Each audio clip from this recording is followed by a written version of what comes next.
Bem, meus amigos, estamos começando mais uma Visão Agro Talk, né? Aqui, né, muito importante, a gente está falando sobre vários assuntos e principalmente do setor do agronegócio e onde tem entre as suas cadeias o setor sucroenergético, né? E nós não podemos parar de falar das coisas boas que está acontecendo dentro do nosso segmento, né? Mais um podcast para te manter informado sobre o setor sucroalcooleiro, ou melhor, bioenergético. A cana, milagre brasileiro em prol do meio ambiente. E o nosso convidado só podia ser fera, né? Você sabe que por aqui passam as maiores feras do setor. E esse é um especial, esse é muito especial. É mais do que especial, é um amigo, é um irmão e é um mestre da comunicação do setor sucroenergético. Estou falando, sabe de quem? Josias Messias, editor do Jornal Cana, sócio, fundador e diretor do Procana Brasil, sócio e CEO Pró-Usinas, Sinatube e sócio fundador e CEO da Integra-se e conselheiro da administração do IBGC. É isso aí, Josias. Prazer falar contigo, meu irmão. Rapaz, como você dá conta de tudo isso, cara? Nem eu sei, viu? É a graça de Deus. A graça de Deus que está presente. A gente tem uma missão para cumprir nesse setor, né? Não estamos aqui só para trabalhar ou só para ganhar dinheiro. Nós estamos para cumprir uma missão, para desenvolver, aprimorar. E quando você tem um propósito, né, de vida, a força de Deus vem, as pessoas reconhecem. E eu acho que é isso que eu posso resumir, todo esse esforço que eu tenho feito, não é? E os frutos que Deus tem permitido que a gente alcance. E é verdade, eu conheço esse Deus, cara. A minha vida é um milagre. Então eu falo assim que quando eu entendi que nada é pelos meus braços e tudo pela graça, minha vida mudou bastante, e muito, viu? Porque hoje eu não me preocupo, porque quando as pessoas podem não entender o que eu vou falar, mas o Senhor fala que nós somos cidadãos dos céus, nós não somos da terra, entendeu? Então, quando fala que você é embaixador de Cristo na terra, em qualquer lugar, até mesmo no nosso trabalho, nos nossos relacionamentos, nós temos que fazer a diferença, né, Josias? Com certeza. Acho que eu diria que não é nem uma obrigação, né? Tem gente que trata isso como obrigação. Eu Eu não diria que é vejo um assim. privilégio, né? É um privilégio você cumprir o propósito, né? Cada um de nós foi feito com um propósito, e quando você cumpre esse propósito, a gente, como eu trabalho bem esse tema no meu livro, né? Os 5 passos para o êxito de uma empresa. E quando você entende e aceita o propósito de Deus na sua vida, o propósito para o qual você foi criado, e você percebe que isso tudo se torna um prazer para você e alegria para as pessoas, né? Então o resultado vem. É verdade, né? E vou estar falando com o Josi, o tema hoje do nosso bate-papo é cana e meio ambiente, energia limpa e renovável. Rapaz, o setor realmente. Quantos anos você já está no setor? Que você conhece tudo sobre cana, né? E os seus produtos e subprodutos. 34 anos a gente completa aí. Então, usando o termo antigo, né, do pessoal lá de Araçatuba, canassauro. Hoje eu já seria um canassauro, né? 34 anos nesse setor e peguei o vírus, né?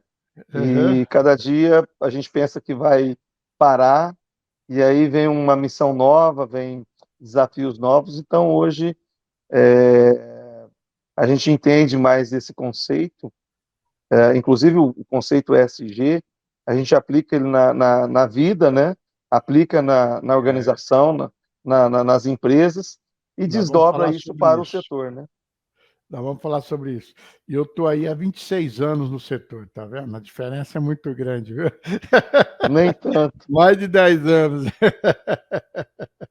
Ô, Josias, a gente fala o seguinte, o setor sucrocoleiro, né?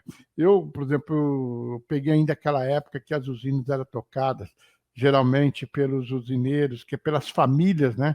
Que tinha grupos familiares que tocava suas usinas, e aquele tempo era muito mais gostoso, né? Você conversava diretamente com o dono da usina, a usina ela fazia parte da sociedade da cidade onde ela era localizada, e com o tempo isso foi mudando, né, Josias? Como que você vê tudo isso? Né? O setor ele é um setor extensivo em capital, extensivo em mão de obra, mas ele também é extensivo em comando, né? Então, requer que quem só permanece no setor quem tem afinidade com o setor. E é natural que os pioneiros, né, tanto no Nordeste quanto aqui no Centro-Sul, vá os campos, desbravar a tecnologia, desbravar a indústria e construir essa atividade, não é? E isso é natural que todo esse esforço ele esteja muito ligado à terra, não é? É da onde vem a cana de açúcar. E com o tempo, o natural também é que as famílias cresçam e que tenham muitos herdeiros, sucessores, enfim, e que isso seja ah, bem estruturado para que os valores daquela família, a visão daquele grupo seja perenizada, não é? E às vezes é possível fazer isso através de sucessores. Às vezes não é possível fazer isso via sucessores. Às vezes é possível fazer isso através de sucessores em vários níveis da gestão. Às vezes não, a sucessão só ocupa a alta gestão e o restante tem que ser profissionalizado. Então, cada um com o seu caminho, com a sua história, mas o que a gente vê é que o processo de profissionalização ele é inevitável, não é? Só tem performance no setor as empresas que atuam de forma profissional e cujos gestores, né, decisores e gestores têm uma mentalidade, um comportamento profissional, quer seja da família ou não seja da família, né? Isso não importa, a gente desmistifica essa percepção de que o setor, as usinas que dão certo do futuro são as profissionalizadas no sentido de que toda a gestão está na mão de executivos e de gestores, né, externos à família. Não, nós temos grupos familiares extremamente competentes e competitivos, né, rentáveis, e nós temos N exemplos para dar aqui, eu não vou citar algum para não ser injusto com os outros, mas a diferença, o que marca isso é a postura profissional, a competência profissional, quer seja da família ou não seja da família. Isso garante a perenização. E mais do que isso, como é uma atividade complexa, onde nós temos uma exigência não apenas de mão de obra, mas também de gestão complexa, isso requer competência de gestão, não é? E isso fica muito, muito claro nos grupos que permaneceram e que permanecem bem no setor. É porque quando eu conheci o setor, em 1980, eu cheguei aqui na cidade de Sertãozinho, e aí comecei a ter como repórter, eu comecei a ter uma aproximação com as usinas, porque Sertãozinho é uma cidade cheia de usinas, né? Tem a Santa Elida, São Geraldo, a usina Albertina, Santo Antônio, São Francisco, olha a usina Barbacena, tinha tudo isso aqui. E era tudo famílias, né? Família Biagi, família Marques, família, como que chama? Família Versuti, que tocava a Santa Lúcia, família Balbo, Simeone, São Geraldo, todas essas famílias, e elas participavam muito da sociedade sertanesina, né? Os seus diretores, os seus proprietários, e existia muita parte social, né? O povo da cidade, a maioria deles trabalhava nessas usinas, então existe um carinho. Então eu conheci naquela parte romântica do povo integrado, né? As famílias moravam dentro das usinas, colônia de usinas, entendeu? Muita gente foi nascido e criado, o pai trabalhando na usina, o avô trabalhou na usina, o neto trabalhando na usina, quer dizer, vem de uma coisa muito sentimental essas coisas. De repente, as coisas foram mudando, né? Como você disse, a gestão vai evoluindo, tanto que a tecnologia vai entrando, né? Antigamente a gente conhecia na época dos cortadores de cana, veio a máquina, a mecanização e foi mudando. E a gente entendia que naquela época a usina de açúcar era para fazer só açúcar e muita destilaria fazia cachaça. E de repente veio em 74 o Proálcool. Fala um pouquinho dessa época para aquelas pessoas que estão chegando agora, que essa geração nova que não conhece a verdadeira história do setor. E eu estou perguntando isso para você porque eu sei que você é o cara que vive a usina desde a época da fábrica. Você não é um cara, você não é um jornalista que fica olhando o setor de longe. Você vai lá na fábrica, você acompanha dentro da parte agrícola, você conhece a usina na palma da tua mão, você sabe como funciona cada departamento. Ou estou enganado? Bom, eu estou aprendendo bastante, estou aprendendo muito mais desde 2014, quando a gente criou a ProUsinas, né, que foi essa empresa que se tornou a ponte entre a Soteica do Brasil, com o único software de otimização em tempo real do mundo, que é o SPAA, e o mercado bioenergético de forma geral, com as usinas. Então, Uma empresa até então, pluvial. até então a gente era, eu conhecia razoavelmente o setor, mas conhecia muito de ouvir falar. Eu digo que as pessoas falavam e eu acreditava, porque eu não tinha como checar, não é? Talvez na parte de mercado, política, institucional, um pouquinho mais, da porteira para fora, talvez fosse mais fácil de entender as lógicas, mas internamente na operação, eu confesso que eu era muito deficiente. Mas a partir daí a gente teve a oportunidade de, nós estamos completando aí 200 usinas no Brasil, que eu já visitei, né, pessoalmente, mais 30 e poucas usinas no exterior. Então, a partir daí eu tive que ter contato com a indústria, com a operação. Desde o ano passado, quando a gente pegou a Axiagro também, agora estou dentro da área agrícola, vivenciando, né? A Axiagro é a tecnologia de telemetria e de monitoramento das máquinas agrícolas, não é? Com inteligência artificial. Então, isso me obriga também a conhecer mais da área agrícola. E eu estou aprendendo bastante. Mas o que a gente percebe, e eu escrevi isso um pouco no artigo agora recente, que é Sensor Response or Predicting Control, que é nada mais, nada menos que dois conceitos ah, ah, mentais de gestão, não é? O Sense Responde é aquela gestão mais imediatista, mais emocional, não é? Mais no feeling, mais numa percepção, você tem uma visão grande e você desdobra essa visão e vê se está andando no dia a dia, né? E vai tomando decisões baseado nisso. Ou tem o Predicting Control, que não, tudo é organizadinho. Eu preciso planejar, eu preciso prever tudo que vai acontecer e eu vou controlando para ver se está atingindo aquilo que foi planejado, né? E eu digo que a história do setor tem muito disso. Por que tem muito disso? Porque por mais que a gente queira ser predicting control, por mais que a gente queira planejar tudo nesse setor, é impossível. Por que é impossível? Porque é um setor altamente complexo, tanto da porteira para dentro quanto da porteira para fora, ok? Então, sendo que algumas variáveis importantes que afetam em mais de 10% o resultado de uma empresa, elas não estão na mão de ninguém.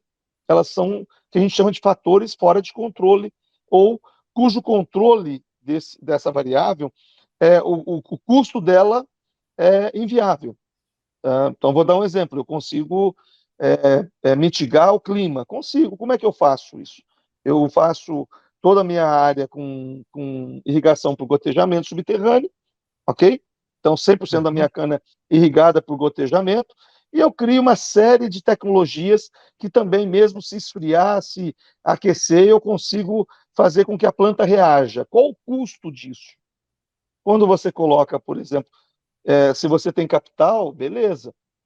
Pouca gente vai ter esse capital de fazer uma área 100%, não é? A não ser quem fez um greenfield e teve lá atrás essa estrutura de capital. Né? A maioria não tem condição de fazer isso. Ele tem que. O investimento é fruto do lucro da própria operação. Ok? Eu só posso reinvestir aquilo que eu tenho. Se eu Exato. me alavancar muito, eu entro numa outra zona de risco. Eu resolvi um problema, eu resolvi uma variável operacional, ok? Ok. E criei um outro problema, uma variável financeira. Que aí também você está numa outra, o que a gente chama de sinuca de bico. Então, o Exato. setor, ele não consegue ser 100% predicting control, mas ele também não pode ser 100% sense and respond. Ele tem que ser um misto.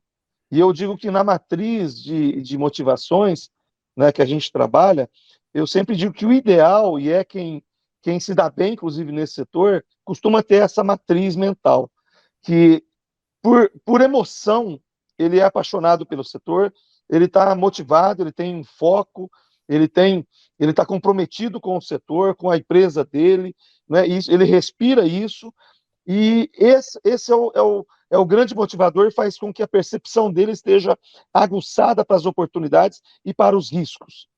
Essa pessoa, né, esse profissional, ele é importante, não é?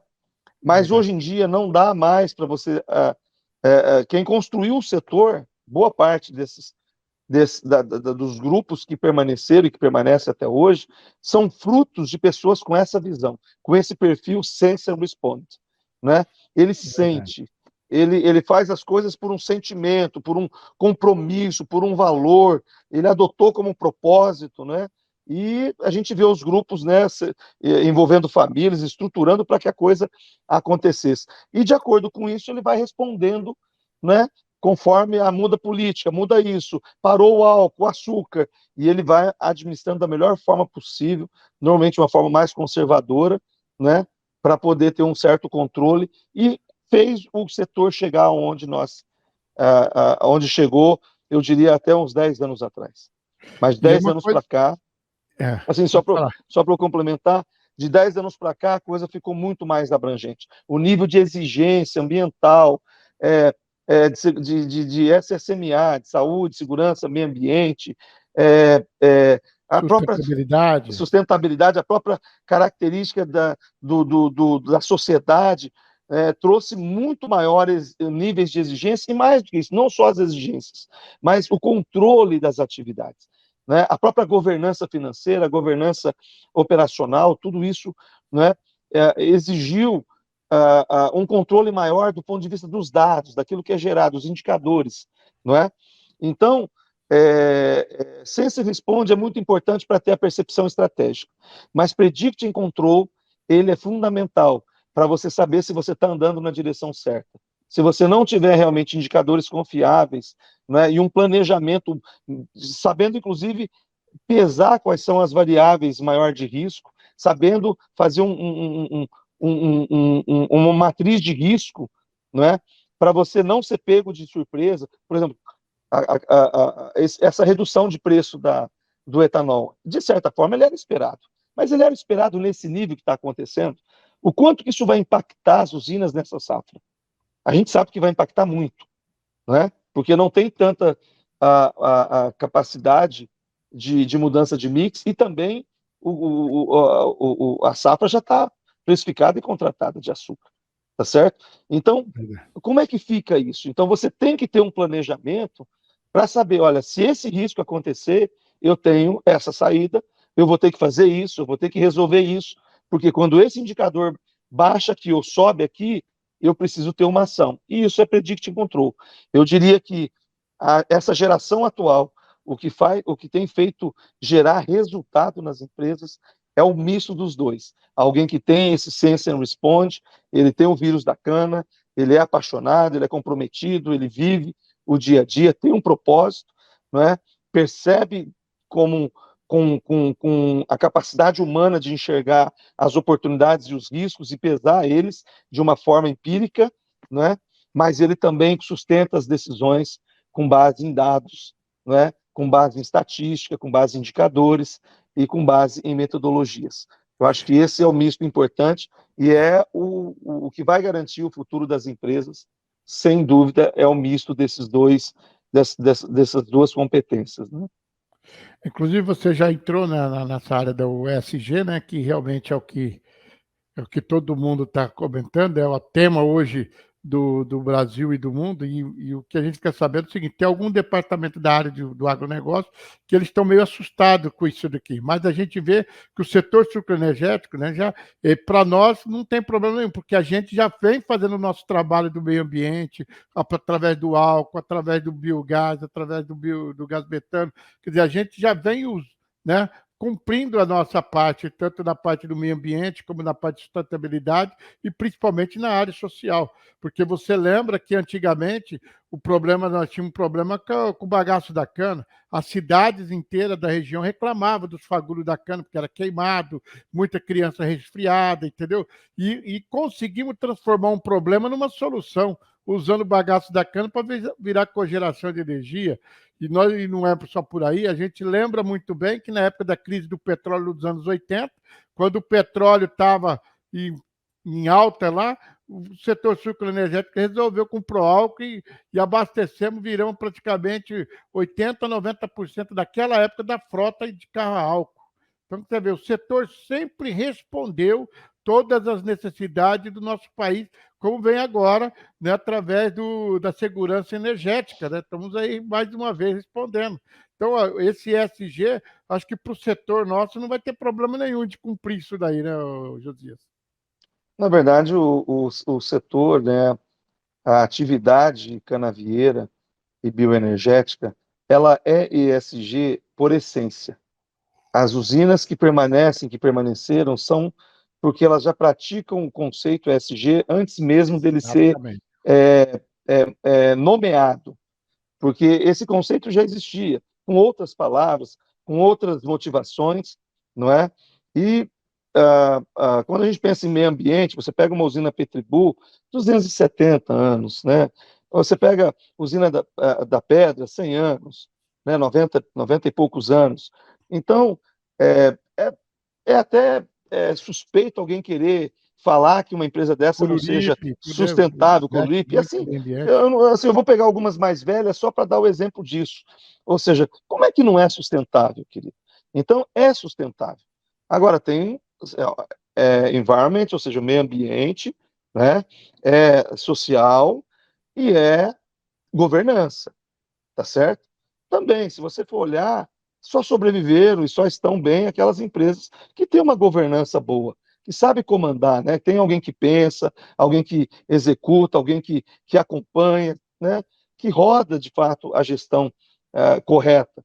Não é? Então, a gente percebe que o que acontece é que vai aumentando cada vez mais o nível de exigência, a forma de medir, de controlar e também de dar visibilidade. Então, não basta dizer, olha, não, nós fazemos ações sociais. Ok, a sua ação social tem que seguir alguns critérios. E você tem que reportar essas ações sociais nesses parâmetros. Ó, você tem meio ambiente, mas não basta. Você tem que reportar nesses parâmetros. Ah, a tua governança, tudo bem. Mas assim, tem alguns desenhos que a governança, as boas práticas de governança que no Brasil quem estimula e é o órgão que é o detentor, vamos dizer assim, é o catalisador das boas práticas de governança, é o IBGC, onde eu fiz o curso de formação de conselheiro de administração, onde eu me formei conselheiro de administração. Então, existem alguns modelos, alguns desenhos de governança, e eles são é, é, mais adequados ou menos adequados, ok? Envolve mais risco ou menos risco. E isso são coisas que é natural que esse nível de exigência cresça, que fique cada vez mais técnico, ok? Não só a ação, como reportar, dar visibilidade à ação. E hoje, quem não cumprir isso, está fora do mercado, né, Josias? Porque a gente vê que tem muitos produtos agrícolas que não vão poder ser comercializados se ele não preencher esse esquisito do ESG. A questão, Eu eu até não posso gostaria que você me dizer isso. explicasse isso, porque eu sei que você está profundamente empenhado nesse segmento aí do ESG. Veja bem, não podemos dizer que alguém que não pratique o ESG vai estar fora do mercado. O mercado, a gente sabe, ele sempre tem o mercado de commodities, energia, e alimentos, sempre tem espaço para diversas variações, até porque onde você tem muita regulamentação, você também tem brechas, oportunidades. Então, sempre vai ter oportunidades para quem quer trilhar um caminho menos técnico, menos ESG, ok? Mas não faz muito sentido isso acontecer. E por que, que não faz muito sentido? Porque se a atividade canavieira bioenergética é uma das mais complexas do mundo, se não a mais complexa do mundo, eu não tenho como fugir. Para eu obter resultado dessa atividade, eu preciso de governança. Não tem jeito, é muita gente, é muita atividade, é muita operação. São muitas variáveis que impactam o meu negócio. Eu não consigo ir sem uma governança, ok? Adequada. Né? E também eu tenho altamente demandante de capital. Então, como é que eu vou comprar uma... Ah, não, compro uma fazenda e tudo bem. Quanto custa uma fazenda? 50, 100 milhões de reais? É muito capital, gente. É muito interesse envolvido. Então, eu preciso ter uma governança disso, ok? Uma excelente governança. Eu estou falando de ter governança no nível das melhores empresas do mundo, usando as Exato. melhores tecnologias e metodologias de gestão do mundo. Não estou falando Verdade. de coisa básica, não. Ok, nós somos extensivos em ativo biológico e terra. Como é que eu consigo fazer isso sem tratar o meio ambiente? Não, impossível. Extensivo em mão de obra, em reflexos sociais, em benefícios sociais. Como é que eu não trato, então, o social? Impossível. Então, uma usina, por menor que seja, já é ESG por essência. A diferença é a maturidade que os controladores vão dar para essa empresa, ou querem dar, e acham que é interessante dar para essa empresa. A diferença é, quanto mais você se enquadra no formato ESG, que é um formato, eu diria, um conceito que está sendo desenvolvido ainda, mas alguns padrões já estão sendo estabelecidos, quanto mais rapidamente você se enquadra nesses padrões, mais benefícios você tem. E um exemplo disso é o RenovaBio. O RenovaBio Exatamente. nada mais é do que uma precificação do quanto você consegue agregar, não é? De redução de carbono na sua atividade na produção do etanol. Que se você é destilaria autônoma, começa lá no campo, mas se você açúcar, produtora de açúcar também, vai envolver também a produção de açúcar. Então, é algo que a gente, eu diria que ele é inevitável, né, para a grande maioria das empresas do setor, e isso está acontecendo naturalmente, seja pelo fluxo de capital, né, eu diria que essa é uma demanda, primeiro, criada pelo fluxo de capital. Cada vez mais você tem benefícios em obter financiamento, em obter linhas especiais, mesmo participação de fundos, seja acionária, seja através de financiamentos, não é? Ou de prêmios comerciais. Esse é algo que você não pode, qualquer empresa que queira entrar no setor não pode ficar alheia a esse processo. É É inevitável. verdade. Realmente, e a gente fica muito feliz que o setor ele tem respondido à altura todas as necessidades, né, que o país está precisando e o mercado está precisando, né? Porque a própria cana hoje, eu não vejo outra matéria-prima com tanta produto como a cana, porque você vê, do produto da cana já sai o açúcar, sai o gás, o biogás, sai o etanol, sai o gás metano, que é através da vinhaça vira fertilizante, quer dizer, olha quantas coisas. Isso tem nos dado aqui uma média, que eu vi aqui agora o Gilmar falando praticamente, que hoje o Brasil tem 45% de energia renovável, enquanto os outros países estão usando a energia fóssil ainda 90%. Olha a diferença da nossa parte no meio ambiente aqui do Brasil, né, Josias? Isso não tenha dúvida. Eu não posso dizer que seja mais verticalizada, vamos dizer assim, a atividade onde você consegue obter mais subprodutos, né, na prática hoje. Mas o Uhum. que eu posso dizer é que a contribuição ela é inerente também à atividade, não é? É, eu diria que, inclusive, a gente ainda tem muita coisa boa para acontecer, muita Eu coisa boa. acredito. A gente vê o biogás, o biometano, Cara, isso é uma ponta do iceberg. Foi o que Então a gente, circulou na FenaSucre deste ano, né? Biogás, exatamente. biometano, diesel do etanol, né? O diesel verde do etanol, quer dizer, umas coisas aí que estão acontecendo. Sim, na minha percepção, eu vejo que também esse é um caminho inevitável, né? Nós, a premissa que a gente coloca é o seguinte: qual é o fator mais caro na implantação de um greenfield, de uma usina? O primeiro é a terra e segundo o plantio, ok? Verdade. Ok, Quando você coloca matéria-prima. no longo prazo, eu consigo colocar uma indústria em pé rapidamente? Consigo. Mas eu consigo colocar um canavial em pé rapidamente? Dificilmente. Você tem que levar para chegar a moagem, a capacidade de moagem aí normalmente são 4, 5 safras. E é o uso. Então, eu tenho que otimizar os meus ativos, né? Começando pela terra. Eu tenho que produzir mais da mesma terra. Essa é a verdade. Eu preciso produzir mais da minha água. Ao invés de eu querer ganhar, por exemplo, na distribuição, não, eu vou querer agora verticalizar no sentido da cadeia. Eu quero produzir o açúcar, eu quero exportar o açúcar e entregar lá para o cliente. Não, isso não faz muito sentido, que não é uma especialização. O importante é se você aumenta o teu TCH e o teu ATR, o que vai acontecer? Você vai produzir mais em cima da mesma terra, da mesma logística, né? Ou seja, você vai conseguir, com raio médio menor, trazer mais produto para dentro da usina, você consegue trazer uma estabilidade maior de processos industriais.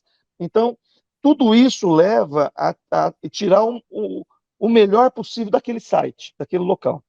Essa é uma tendência também irreversível, né? E, de preferência, casando com benefício ecológico, onde eu capture mais carbono. O caso do biometano, por exemplo, né? Então, cada vez que você produz um produto, o biometano, e você utiliza nos caminhões a diesel, você está reduzindo o consumo do fóssil na sua atividade. Então, também é um caminho inevitável, né?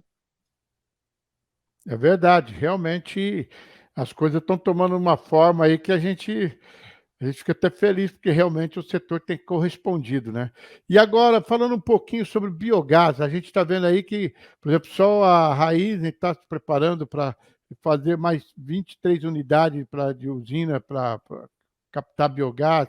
A Cocal acabou de fazer a usina dela, né, Narandiba, lá da Cocal, e ela já está Uhum. montando outro. E segundo o Paulo Zanetti, antes de ele montar a usina de biogás, ele foi pesquisar, foi conversar com as montadoras de motores de caminhão, a possibilidade de usar isso para gás, fazer como combustível, e ele teve respostas positivas, e por isso que ele investiu, e eu acredito que também a Raizen percebeu esse mercado. E por que que as outras usinas ainda estão com dificuldade, estão pensando muito de entrar nesse mercado, Josias? Bom, primeiro que são cabeças distintas. Eu diria que a maioria das usinas tem as mesmas dores e as mesmas oportunidades, mas cada Certo. um tem a sua jornada, né? E isso faz muito parte da, da identidade de cada grupo. Então, quando eu comercializo e promovo o SPA, eu percebo muito isso, né? É, é, o SPA só está em mais de 80 usinas porque ele é feito como alfaiataria, né? Sob Aquilo que medida. foi sob medida para a realidade, para a equipe, para a cultura daquela usina, daquele grupo, mesmo sendo no grupo para a realidade daquela unidade, daquela outra unidade e assim por diante. E a gente tem que entender que são cabeças, são visões diferentes, né? Cada um está num tempo diferente, de repente fez um investimento numa área, tem que amortizar esse financiamento primeiro, esse investimento, né? Então cada um tem o seu tempo, né? E também tem aquelas que estão em melhor condição de investir, outras não, né? Tem empresas que têm melhor bancabilidade, que eu chamo, né? Que é a capacidade de você obter capital, né? E com um custo menor, não é? Outras não, outras têm que cumprir, né? Tá num período diferente. O que a gente percebe é que também tem aqueles perfis que são mais inovadores, né, que gostam de desenvolver tecnologia, de ser ponta de lança. Não, eu quero fazer, né?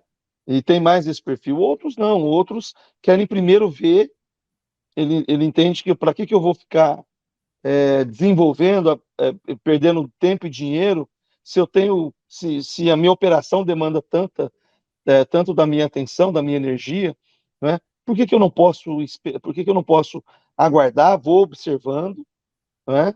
Vou é, estudando, não estou alheio, mas no momento certo que eu vou poder entrar também nesse, nesse, nesse mercado. Isso é comum quando você não tem um plano estatal para isso.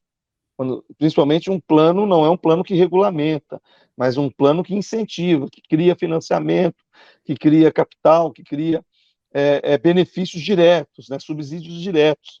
Não é o caso do biogás, do biometano. Né? Então, aconteceu isso no Proálcool porque o governo bancava o projeto. Né? Exatamente. E aí é diferente, aí todo mundo pode querer, porque o risco tá diluído, né? Tinha Mas subsídio, né? subsídio, eu tenho. Opa, aí é tranquilo. Até quem não sabe, pega para tirar proveito. A gente viu muito aproveitador. A Não gente é a viu isso. realidade de hoje. A realidade de hoje, não, querido. Eu preciso tirar da operação e eu preciso fazer isso virar retorno, tá certo? E nem todo mercado precifica o carbono que a gente captura. Mesmo o RenovaBio não precifica, ele não paga todo o carbono que o setor captura. Entende? Essa que é a verdade. Então, eu ainda não tenho alguma coisa que pague só por isso. Ainda é muito.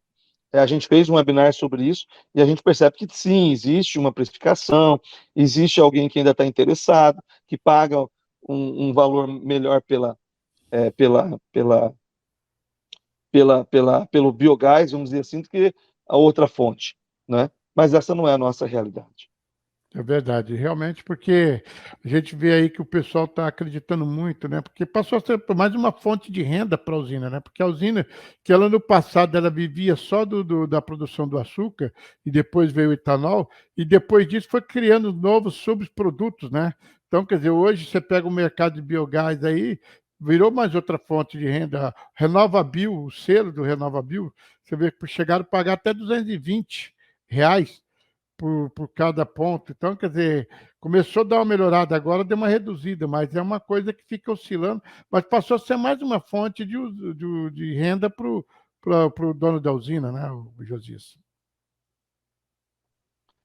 É verdade.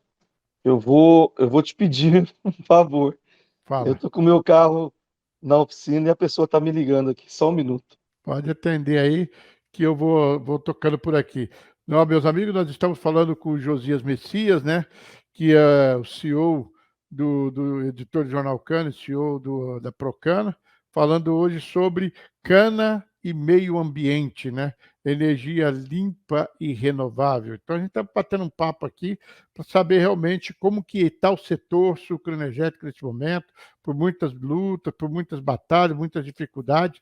É um setor que sempre sobe, oscila. Por exemplo, em 2003 estava no auge o setor, né? Todo mundo falando de construir novas unidades, a expectativa era muito grande. Aí depois veio a crise de 2007 e, de repente, as coisas começaram a mudar, e aí as usinas foram entrando em muita dificuldade, muitas pararam de moer e as coisas foram indo.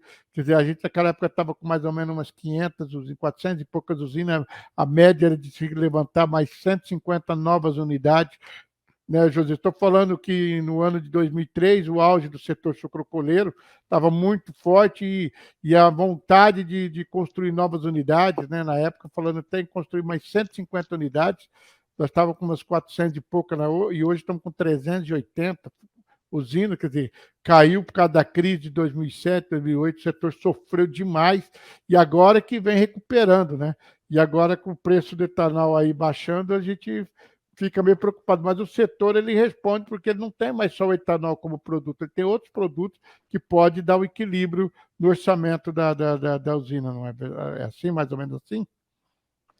Mas nenhum é suficiente para Não reverter um supra a resultado necessidade do negativo. outro, quando cai do lado, Não, melhor não do outro. temos, né? Quando você coloca exportação de energia, não é uma receita que, que, que sequer faz face, né, ao açúcar ou ao etanol.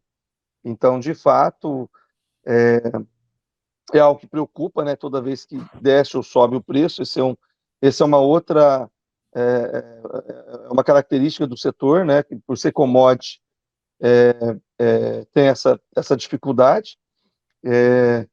Mas o que eu percebo é que ah, o setor está mais preparado para esse tipo de situação hoje. Não vai ser tão séria como aquela vez. Nós não temos aí um fluxo de investimento grande, exceto em plantas de etanol de milho ou de grãos, né, que tem O um pessoal está capex com o pé no chão, né? muito mais baixo. O capex é muito mais baixo, não é? E também normalmente o preço do combustível está baixo, mas o preço dos grãos também, não é? Então é o que a gente percebe. Você falar de usinas greenfield hoje está muito difícil. Por quê? Porque não faz sentido. Hoje você não vê porque não faz sentido mesmo. Eu diria que só um louco hoje botaria acima de R$ 1 bilhão para implantar uma usina média, né, um greenfield do zero, né? Não faz o menor sentido. Uma usina de açúcar e etanol a partir de cana, né? O milho tem outra vantagem, o capex é baixo, você não tem que fazer plantio, você compra uma commodity e entrega algumas commodities, né? Que também estão muito ligados aos subprodutos, eles são bem representativos, né?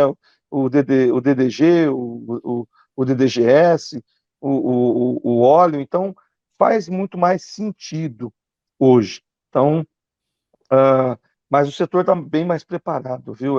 Nós não vivemos um boom como daquela época e que também, convenhamos, né?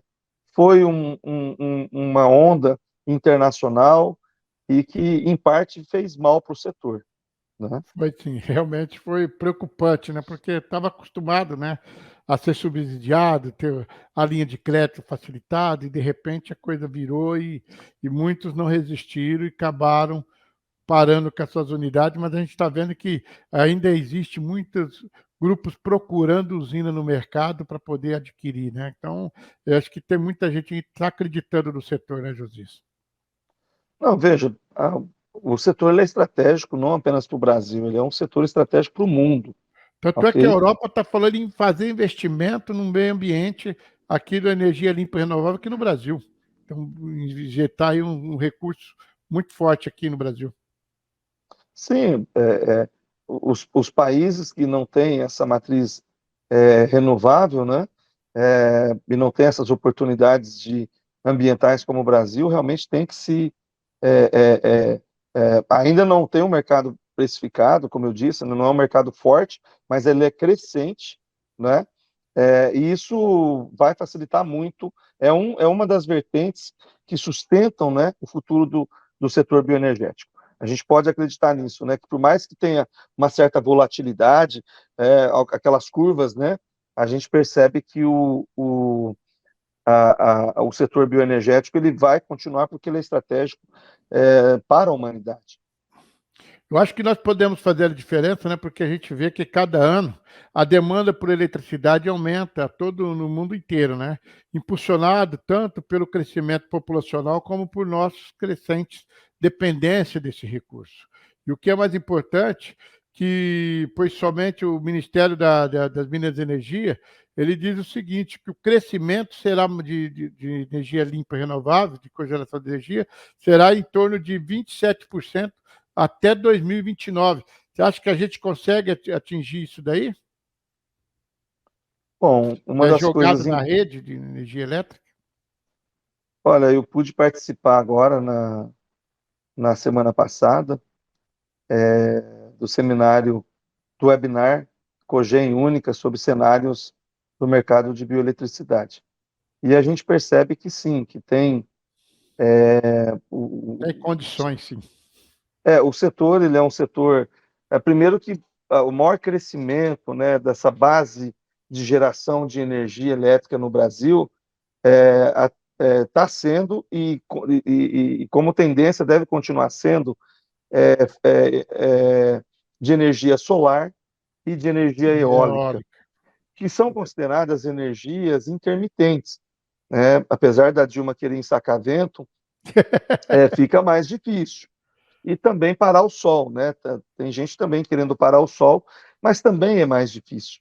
Então, na realidade, são energias que têm um período correto, né, para ser injetada na rede.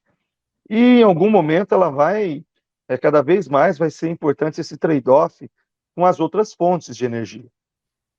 E aí há uma discussão grande da importância da energia gerada pela biomassa.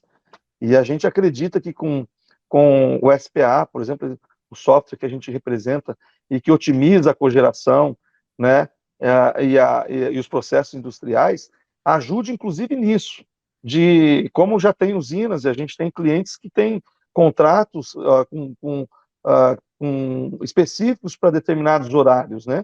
Nós temos um cliente, inclusive, que tem exportação direta, em 13,8 kV, né? E é direto na linha. Então, ele tem um horário de pico, ele tem um preço especial por isso. Não é uma grande potência, mas é bem interessante, é um negócio bem interessante e atende uma região específica.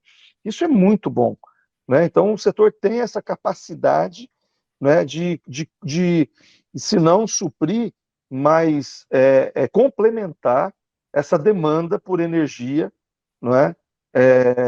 No Brasil e quem sabe, né, até gerar o hidrogênio verde, enfim, tem muita coisa que pode acontecer, mas a dificuldade disso tudo é que normalmente envolve um capex, né, um investimento relativamente alto e precisa ter uma previsibilidade no mercado. Esse que é o fator importante.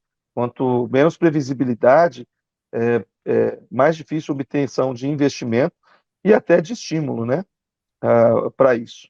Então, eu diria que nós estamos numa fase de transição energética no mundo. No Brasil, nós estamos numa fase de transição energética não tão abrupta. Graças a Deus, nós temos uma base muito bem instalada e bem gerenciada, né? Está sendo assim, né? Mas entendemos que para o futuro é fundamental pensar muito bem a complementariedade gerada pela biomassa, seja talvez pelos horários, talvez pela sazonalidade, né, com a hidroelétrica, mas também do ponto de vista de carga na distribuição.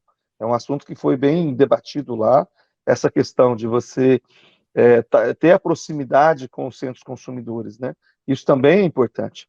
Não basta você estar com a geração num polo, né, e o consumidor lá no outro polo. Aí envolve todo um estudo de carga nas linhas de transmissão. Enfim, então eu acho que é um momento importante e o setor, as usinas bioenergéticas estão bem posicionadas para contribuir com o nosso país, né? Isso é muito importante, né? Ô, José, estamos chegando ao final aí, a gente está tem mais ou menos uns 5 minutinhos aí.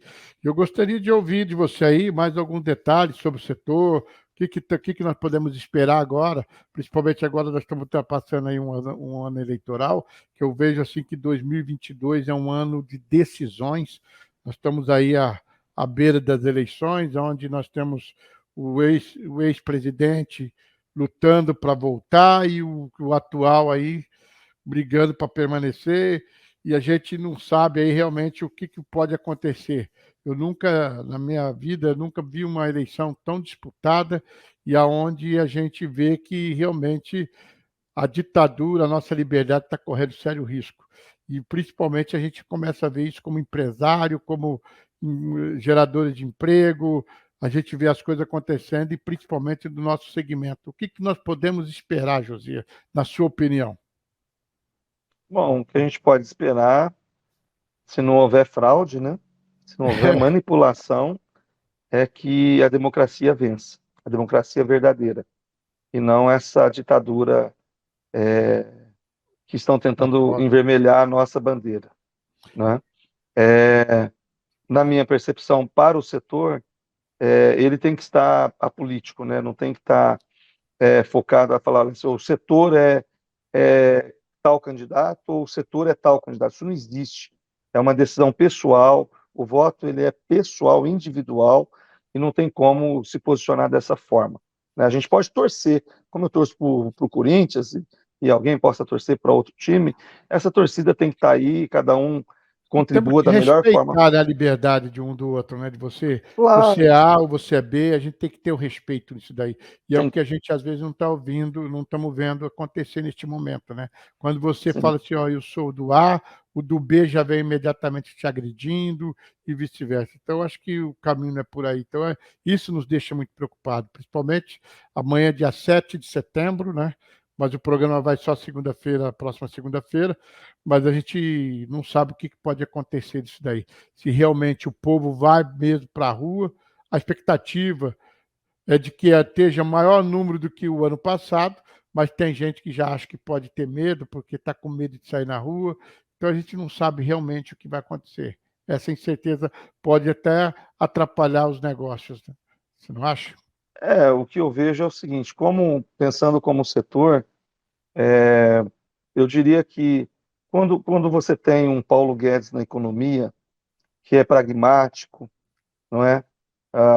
Que tem, ele trabalha antes de tudo por um propósito, por uma visão, não é? Por valores, e ele mostra que ele é pragmático na busca desses valores, não é? Que não se entrega a interesses escusos, a interesses imediatistas, oportunistas, populistas. Por isso que Claro, está tem que atender. atravessando toda a crise, né? A Tem, pandemia, então, atravessou as guerras. exatamente, quando você tem isso é muito bom para o mercado, isso é fantástico para empresas, especialmente empresas do ciclo longo. Saber que uma usina ela vai plantar, investir uma grana preta agora para um negócio que é cinco Sabe que vai e ter o esperar que retorno. seja mais do que 5 anos, que seja 7 safras, cada vez mais buscando uma longevidade.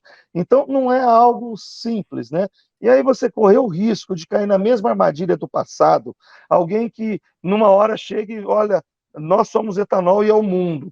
No outro ano, aí tem pré-sal e tem necessidades eleitoreiras e outras coisas que ficaram comprovados, o setor é deixado à míngua, né, por canetada, simplesmente por canetada, mata o álcool e mata o setor e faz com que empresas quebrem, quase milhões de pessoas são demitidas e insiste nesse populismo burro que eu chamo, né, que ele atende o desejo imediato da população, porque esse é o problema dessa vertente, eu diria como é que eu posso chamar, né, do novo socialista, né, a nova versão socialista, né? Mas, na verdade, o que ela faz? Ela atende sempre o interesse imediato, imediatista, né? Mas, no fundo, ela destrói a geração de riqueza. Então, em algum momento, gente, se esse governo, né, que destruiu o país, quase destruiu o setor, né, com essa visão completamente absurda, né, e que mostra que não tem competência, inclusive, né, não só é uma questão de ideologia, mas também de competência, né? Então, eu diria que os céus se tornam, as nuvens negras voltam a pairar sobre o setor, sobre o país, não é? E se os resultados de curto prazo e de médio prazo não revelarem isso, porque é sempre fácil maquiar, né? E em política é muito comum isso acontecer, mas o resultado de longo prazo para a nossa nação, infelizmente, não são nada bons. Eu fico um pouco tranquilo, porque, inclusive, eu tive um sonho esses tempos, né?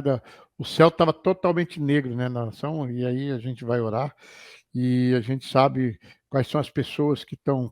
Quais são as pessoas que estão criando os problemas, metendo medo, tudo. Aí eu peço para você, a hora que você puder, você lê Isaías 37, 28, 29, lá está a resposta. Isso foi, quando veio essa resposta, como cristão, eu creio que veio da palavra de Deus, veio realmente, e eu fiquei muito mais tranquilo. Então, isso daí me deixou.